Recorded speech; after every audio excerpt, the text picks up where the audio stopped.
గత కొన్ని రోజుల కిందట మనము ఒక పర్సన్ చూసినాం. ఎవరైనా అంటే ఏడ ఫ్యాన్ కనబెడతాడా ఆ ఫ్యాన్లకు ఉన్న దుమ్ము తీసి బొట్లు పెట్టిండు. ఆయన పేరు లడ్డు ముత్తన. దాన్ని ట్రోల్ చేస్తూ చాలామంది సోషల్ మీడియాలో వీడియోలు కూడా తీశారు. సో ఆ పర్సన్ తర్వాత తెరపైకి వస్తున్నటువంటి పర్సన్ ఎవరంటే మల్లికార్జున ముత్య అలియాస్ అప్పాజీ. అసలు ఎవరి మల్లికార్జున ముత్య అప్పాజీ అని అన్నది ఓ పెద్ద క్వశ్చన్ మార్క్.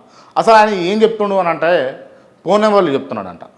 ఫోన్ నెంబర్లు జనరల్గా ఇప్పటి వరకు అంటే ఓ 10-20 ఏళ్ళ కిందట ప్రతి ఒక్కరికి ఫోన్ ఉండేది కాదు.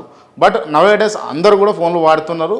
ఆ వాడుతున్న ఫోన్ నెంబరు తను చెప్తుండు. ఆ ఫోన్ నెంబర్ చెప్పడే కాదు, నీ పేరు చెప్పే ముందుగా నీ పేరు కూడా చెప్పిస్తుండు. నీ పేరు చెప్పడే కాదు, నీ తల్లిదండ్రుల పేరు, నీ చుట్టాల పేర్లు, నీకు ఎవరితోటైతే థ్రెటనింగ్ ఉంటుందో వాళ్ళ పేర్లు కూడా చెప్తుండు. అసలు ఏం జరుగుతా ఉన్నది, ఏదన్నా చిన్న జిమ్మికి ఏమన్నా జరిగి ఉండొచ్చా, ఎట్లా చెప్పగలుగుతున్నాడు అని చాలామంది పోతూ ఉన్నారు. సో ఇది ఈ మల్లికార్జున ముత్య గురించి బాగా సంచలనమై తెర మీదకి వస్తున్నటువంటి ప్రధానమైనటువంటి అంశాలు.